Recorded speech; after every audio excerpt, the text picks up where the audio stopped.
Бойко. Внимавай.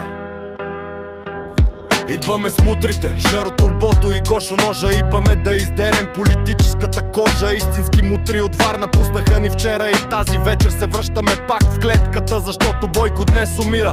Пеевски ти си следващият, наричат ме коженото лице, защото режа прасето с резачката като васето Депи Юричи Пернацо.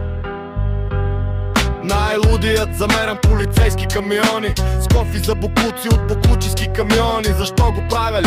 За пари много ясно, но най-вече за правдата.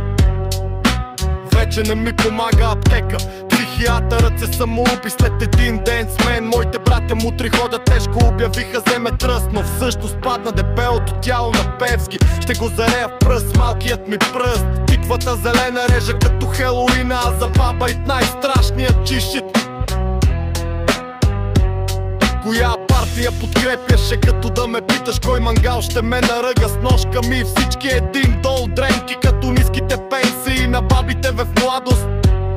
Запомнете, че мутрите в гегата не могат да умрат. Ако умрат, ще се възкресят и ще дойдат още 5 черни геги с шумни двигатели и големи огнестрелни устройства с психични разстройства. Гангстери, мутри, чалгари, метали, емота, кот и панкари. Имаме една цел: да сготвим прасето на ниска жар и да го продадем на черният пазар. Да, шефе, идваме цяла кантора. Пеевски и Бойко ще съжаляват.